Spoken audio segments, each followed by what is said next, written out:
Hay gente que cree que la caída es el final, que tropezarse es quedarse tirado, que equivocarse es perder el derecho a volver a empezar.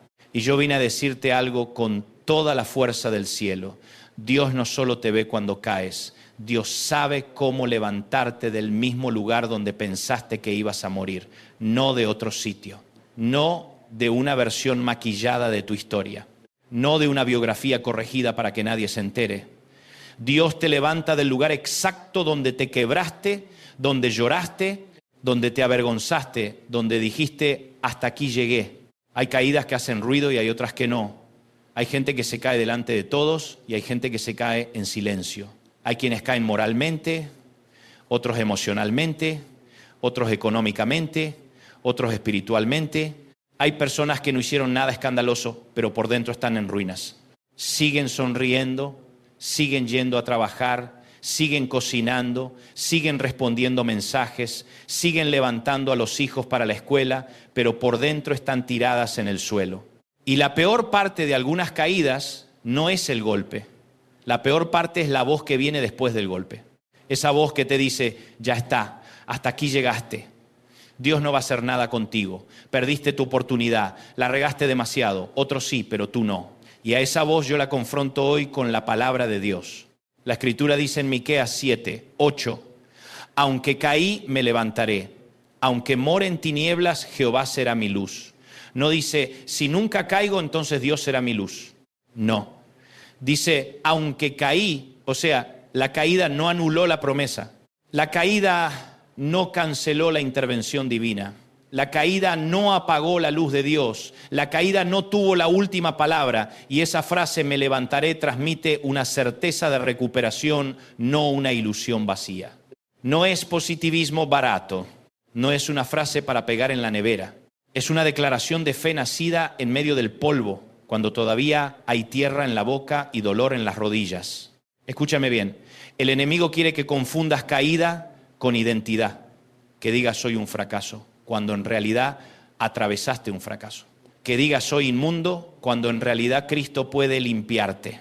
Que digas soy el error, cuando la verdad es que cometiste un error. Y si logra que confundas una temporada con tu nombre, te paraliza. Pero Dios nunca te llama por tu ruina. Dios te llama por tu destino. La gente te etiqueta por lo peor que hiciste. Dios te mira por lo que su gracia todavía puede hacer contigo. Piensa por un momento en el hijo pródigo de Lucas 15. Ese muchacho no cayó de golpe. Ninguna gran ruina empieza en el chiquero, empieza antes. Empieza cuando el corazón se enfría. Empieza cuando uno cree que lejos del Padre va a vivir mejor. Empieza cuando uno se convence de que independencia es lo mismo que libertad, y no siempre lo es. A veces la supuesta libertad termina oliendo a cerdo, a vergüenza, a hambre, a vacío. El hijo menor pidió la herencia, se fue, malgastó todo y terminó deseando comer lo que comían los cerdos. Mira qué tremendo. No solo perdió dinero, perdió dignidad, dirección, equilibrio, paz. Y hay mucha gente escuchándome ahora mismo que sabe lo que es gastar años, relaciones, oportunidades, pureza, enfoque y un día despertar en un lugar que jamás imaginó, pero me conmueve lo que dice el texto, volviendo en sí. Qué frase poderosa, porque una de las primeras señales de que Dios te está levantando es que te hace volver en ti, te hace despertar, te hace ver lo que antes justificabas. Te hace sentir el peso de lo que antes minimizabas. Te hace reconocer que estabas lejos. Y eso no es condenación, eso es misericordia. Porque peor que caer es acostumbrarse al suelo. Peor que estar lejos es convencerte de que ese país lejano ya es tu casa. Peor que vivir en el lodo es decorar el lodo y llamarle destino. Y cuando el muchacho decide volver, uno pensaría que el padre lo iba a recibir con los brazos cruzados, con un discurso hiriente, con una lista de condiciones. Pero la Biblia dice que cuando todavía estaba lejos, su padre lo vio, fue movido a misericordia, corrió, se echó sobre su cuello y lo besó. En el contexto de aquella cultura, un patriarca no corría así en público. Sin embargo, el padre corre. El amor corre más rápido que la vergüenza del hijo. La compasión del padre llega antes que la explicación del muchacho. La restauración empieza antes de que termine la confesión. ¿Sabe lo que eso significa? Que cuando tú vienes quebrado de verdad, Dios no te recibe como un guardia de aduana, te recibe como padre. No confundas el arrepentimiento con humillación permanente. El hijo dijo, ya no soy digno de ser llamado tu hijo. Y era verdad que había pecado, era verdad que había tomado malas decisiones, era verdad que su caída tenía consecuencias. Pero el padre no le negoció la identidad, le puso vestido, le puso anillo, le puso sandalias. En otras palabras, te equivocaste, pero sigue siendo mío. Y yo vine a profetizarle a alguien que el infierno lleva demasiado tiempo gritándole que ya no pertenece, que ya no encaja, que ya no puede volver. Y el Señor te dice, regresa, hay ropa de hijo, hay mesa, hay abrazo, hay restauración para ti. Ahora bien, hay caídas que no ocurren en tierras lejanas, ocurren cerca de Jesús y eso duele más. Porque una cosa es caerte lejos y otra es caerte teniendo años de iglesia, años de Biblia, años de experiencia. Ahí aparece Pedro. Pedro no cayó en un prostíbulo, cayó al calor de una fogata, negando con su boca al mismo Señor que había jurado seguir. Y tal vez por eso la vergüenza fue tan profunda. Porque cuando uno falla contra lo que ama, duele distinto. Pedro había caminado sobre las aguas, había visto milagros, había confesado que Jesús era el Cristo. Pero una noche, asustado, presionado, desbordado, dijo 3 veces, no lo conozco. ¿Y qué hace Jesús resucitado en Juan 21? No lo reemplaza, no lo cancela, no lo expone cruelmente delante de todos para destruirlo, lo restaura. Sí lo confronta, pero para restaurarlo, no para aplastarlo. Pedro había negado 3 veces y Jesús le pregunta 3 veces, ¿me amas? No era crueldad, era cirugía del alma. Era tocar el lugar exacto de la herida para sanarlo desde adentro, porque Jesús no sana superficialmente. Él no maquilla grietas. Él entra hasta el fondo, Él sabe dónde te rompiste y no le teme a tu historia. Te pregunta no para humillarte, sino para reordenarte. Fíjate qué hermoso. Pedro negó alrededor de unas brasas y Jesús lo restaura junto a un fuego. Porque Dios muchas veces te lleva al escenario del colapso, no para avergonzarte otra vez, sino para redimir el recuerdo. Hay lugares que te traumatizaron, hay fechas que te parten el alma, hay canciones, olores, ciudades, conversaciones que te recuerdan dónde caíste y de pronto el Señor te hace volver sobre eso, pero ya no como víctima, sino como testigo de su gracia. Lo que antes era el escenario de tu vergüenza se convierte en el altar de tu restauración. Y después de preguntarle si lo ama, Jesús le dice, apacienta mis ovejas. Increíble. El Señor no solo perdona a Pedro, le devuelve propósito, porque la gracia de Dios no es apenas un borrador celestial que elimina culpa. La gracia restaura función, la gracia devuelve llamado, la gracia recompone vocación. Y alguien necesita oír esto, tu caída no necesariamente anula tu llamado. Sí habrá procesos, sí habrá quebranto, sí habrá aprendizaje, sí habrá cosas que reparar. Pero si el Señor decide restaurarte, nadie tiene derecho a escribir tu epitafio antes de tiempo. Ahora, alguien dirá, pero yo no fui como el pródigo ni como Pedro, lo mío fue peor, lo mío fue oscuro, sucio, premeditado. Entonces hablemos de David. David no fue un joven confundido sin experiencia, era rey, ungido, salmista, guerrero. Conocía a Dios y aún así cayó gravemente en 2 Samuel 11 y 12. Cometió adulterio, manipuló, encubrió y su pecado dejó dolor real. Porque toda caída seria deja consecuencias reales. Y la gracia no consiste en fingir que nada pasó. La gracia no le llama perfume a lo que huele a podredumbre. Dios confrontó a David por medio del profeta Natán, lo desenmascaró, lo llevó a decir, pequé contra Jehová. Eso es importante. Porque el comienzo del levantamiento no es la excusa, es la confesión. Mientras justificas, sigues abajo. Mientras culpas a todos, sigues abajo. Mientras maquillas el pecado con frases bonitas, sigues abajo. Pero cuando dices de verdad, Señor, pequé, no tengo defensa, no tengo argumento. No vengo a explicarte, vengo a rendirme. Ahí algo empieza a cambiar.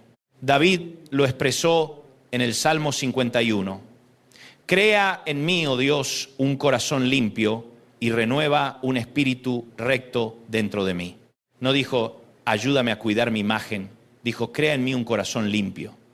Porque el que quiere ser restaurado de verdad, no busca primero reputación, busca transformación. Y aquí hay una verdad dura pero gloriosa. Dios perdona de verdad, aunque a veces no quite todas las consecuencias temporales. David fue perdonado, pero no quedó ileso. Y algunos no quieren un Dios santo, quieren un cómplice espiritual que los deje hacer cualquier cosa sin fruto alguno. Pero el Padre que te ama también te disciplina, no para destruirte, sino para que vuelvas a la vida. Aún así, la historia de David demuestra algo extraordinario. Una caída grave no puede impedir que la misericordia de Dios siga escribiendo. El enemigo te dice, se acabó. Dios dice, todavía no he terminado. Tal vez tu historia se parece más al Salmo 40 que a cualquier otra cosa. No hiciste un escándalo, solo te hundiste. Te fuiste apagando, te cansaste, te enlodaste. El salmista dice, me hizo sacar del pozo de la desesperación, del lodo cenagoso, puso mis pies sobre peña y enderezó mis pasos. Salmo 42. Me encanta porque allí hay un proceso completo. Primero te saca, luego te afirma, después ordena tu caminar. Dios no te saca del pozo para dejarte tambaleando. No te arranca del fango para decirte a ver cómo te arreglas. No, Él saca, afirma y endereza. Saca del hoyo, pone sobre roca y corrige pasos.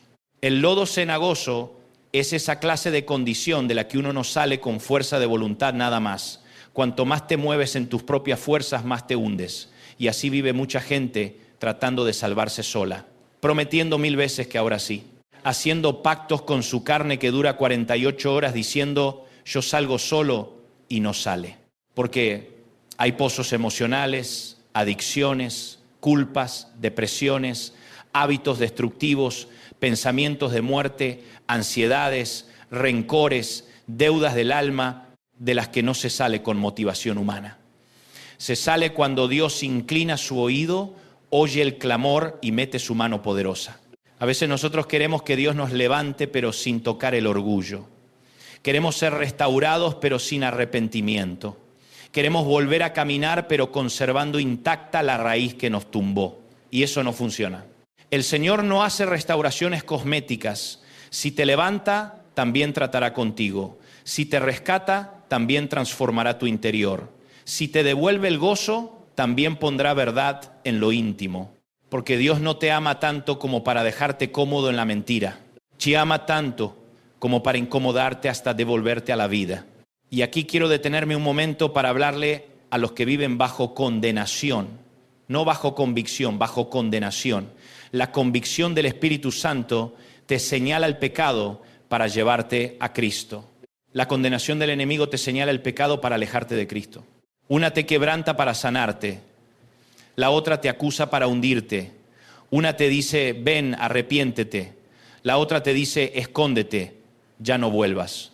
Pero Romanos 8, uno declara, ahora pues, ninguna condenación hay para los que están en Cristo Jesús.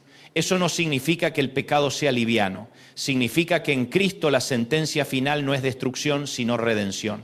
Significa que si has corrido a la cruz, la última voz no la tiene tu pasado, la tiene la sangre del Cordero. Hay gente que vive años castigándose por algo que ya confesó y como no se perdona, cree que eso es humildad, pero no siempre lo es. A veces es orgullo disfrazado. Porque en el fondo estás diciendo, mi pecado es más grande que la gracia de Dios. Y no lo es. No hay herida que Cristo no pueda tocar. No hay mancha que su sangre no pueda lavar. No hay cadena que su nombre no pueda romper. No hay noche tan espesa que su luz no pueda atravesar. Isaías 61 dice que el Mesías vino a vendar a los quebrantados de corazón. A vendar. Qué imagen tan tierna. No vino solo a predicarles a los fuertes, vino a curar a los rotos. Déjame decirte algo con el corazón ardiendo. Dios no se especializa en versiones perfectas de la gente, se especializa en ruinas rendidas, en pedazos que se ponen en sus manos. en hombres y mujeres que ya no tienen discurso, pero sí hambre de volver, en gente que llega llorando y dice, Señor, si todavía quieres algo conmigo, aquí estoy. Y el cielo responde a eso, el Padre responde a eso, la gracia corre hacia eso. Y si tú ya fuiste restaurado alguna vez, cuidado con convertirte en el hermano mayor del pródigo. Cuidado con mirar desde lejos al que vuelve y decir, yo no sé si es genuino. Cuidado con volverte un experto en la caída ajena y un ignorante de tu propia necesidad de gracia. Gálatas 6, uno dice que si alguno fuere sorprendido en alguna falta, los espirituales deben restaurarlo con espíritu de mansedumbre. La idea de restaurar allí es la de recomponer algo roto, como quien remienda una red o acomoda un hueso fracturado. ¿Y cómo se hace eso? Con mansedumbre. No con martillo, no con superioridad moral, no con placer secreto por ver al otro caído, con mansedumbre. La iglesia no está llamada a celebrar caídas, está llamada a participar en restauraciones, sí con verdad, sí con santidad, sí con límites sanos, sí con discernimiento, pero siempre recordando que cualquiera puede tropezar si se descuida. El mismo versículo dice, considerándote a ti mismo no sea que tú también seas tentado.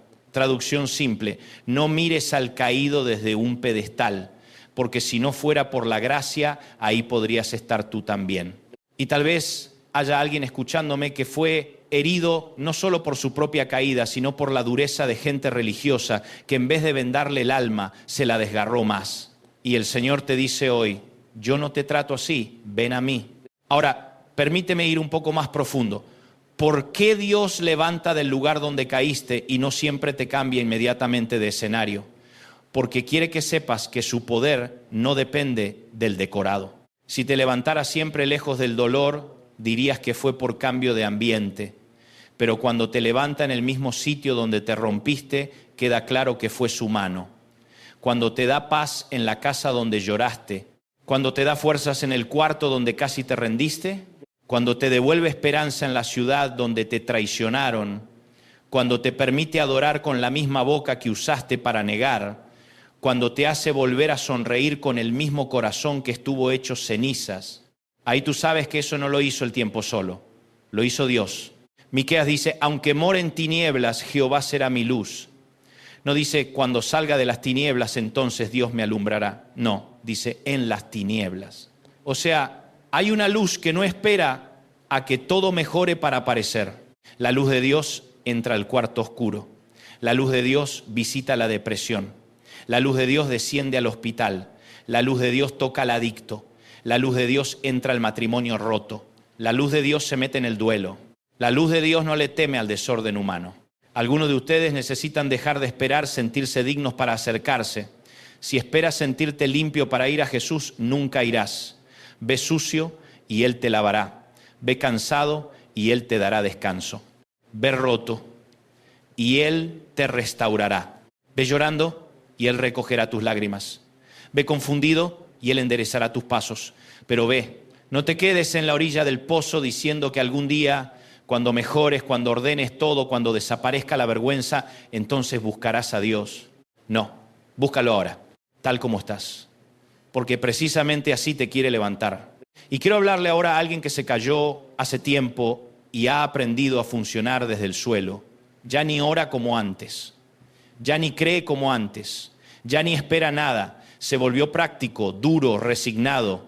No está escandalosamente mal, pero tampoco está vivo por dentro. Y el Señor hoy viene a sacudir esa resignación.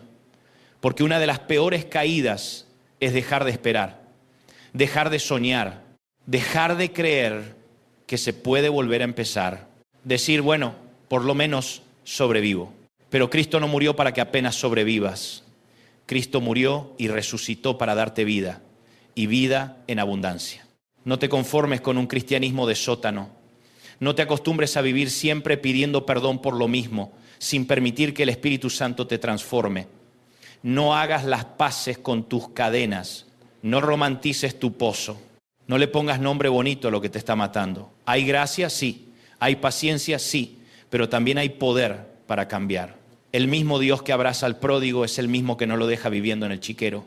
El mismo Jesús que restaura a Pedro es el mismo que le dice, sígueme. El mismo que perdona a David es el mismo que lo lleva a un arrepentimiento profundo. La gracia no solo te consuela, la gracia te mueve. Y déjame decirte algo más. A veces Dios te levanta para que tú seas la prueba viviente de que otros también pueden ser levantados. Tu historia no termina en ti. Hay gente que va a volver a creer por lo que Dios hará contigo. Hay hijos que van a pensar, si papá volvió, yo también puedo volver. Hay mujeres que dirán, si ella fue sanada, yo también puedo ser sana. Hay hombres rotos que verán tu testimonio y entenderán que el pozo no es el final. El milagro de tu levantamiento será una predicación sin micrófono para mucha gente. Por eso el enemigo pelea tanto tu restauración, porque él sabe que un caído restaurado es peligrosísimo, porque ya no predica teoría, predica con cicatrices.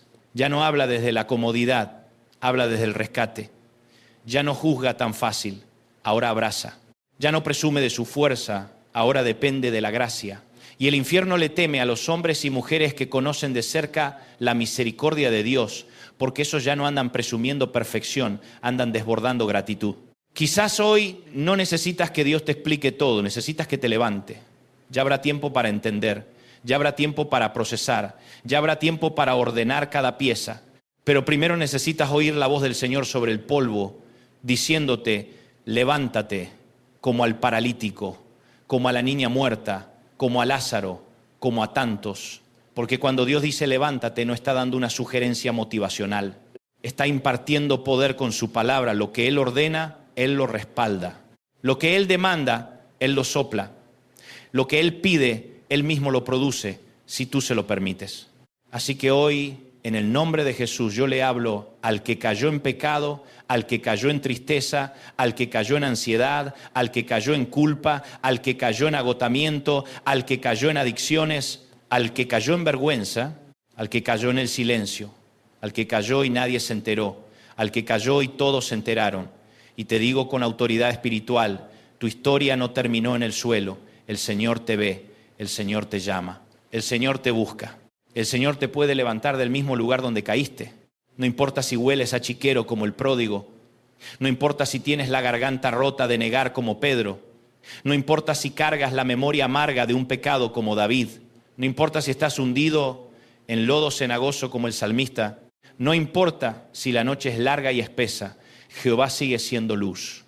Cristo sigue restaurando, la sangre sigue limpiando, el Espíritu Santo sigue soplando vida sobre huesos secos y sobre corazones apagados. Tal vez tú me dices, ¿y qué hago ahora? Haz lo que hizo el pródigo, vuelve. Haz lo que hizo David, confiesa. Haz lo que hizo Pedro, responde al amor de Jesús. Haz lo que hizo el salmista, clama. Haz lo que dice Miqueas, levántate en fe. Haz lo que enseña Romanos. Rechaza la condenación si estás en Cristo. Haz lo que manda Gálatas. Si ves a otro caído, restáuralo con mansedumbre. Pero no te quedes igual. Hoy no. Después de esta palabra, no te quedes en el piso conversando con tu ruina como si fuera tu compañera definitiva. Hoy es día de levantarte. Y si llevas mucho tiempo lejos, vuelve a casa. Si llevas mucho tiempo escondiéndote, sal a la luz. Si llevas mucho tiempo fingiendo fuerza, reconoce tu necesidad.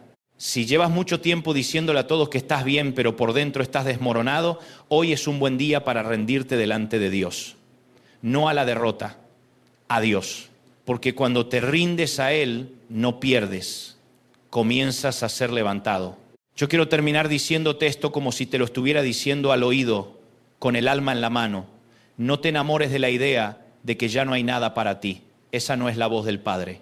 No abraces la mentira de que tu mejor versión quedó atrás. No le entregues a tu pasado el derecho de definirte. No dejes que tu caída escriba tu nombre. Dios todavía tiene propósito, fuego, misericordia, dirección y futuro para ti. Quizás ahora mismo no lo ves. Quizás sigues sintiendo el sabor del polvo. Quizás todavía te tiemblan las piernas. Pero aún así, te lo digo, el Dios que resucitó a Jesús de entre los muertos sigue teniendo poder para levantarte. Oremos. Señor, aquí estamos. Algunos rotos, otros cansados, otros avergonzados, otros confundidos, pero todos necesitados de tu gracia. Levanta al que cayó, sana al que se quebró. limpia al que se ensució, trae de vuelta al que se fue lejos, rompe la condenación, arranca la vergüenza, deshaz las cadenas y vuelve a poner nuestros pies sobre la roca. Danos un corazón arrepentido, una fe viva y la certeza de que tu misericordia es más grande que nuestra noche. Declaramos en el nombre de Jesús que no nos quedaremos en el suelo. Aunque caímos, nos levantaremos, y aunque moramos en tinieblas, Jehová será nuestra luz. Amén. Y si esta palabra encendió tu fe, compártela, suscríbete y envíasela a alguien que necesite recordar hoy que Dios todavía levanta del lugar donde uno cayó.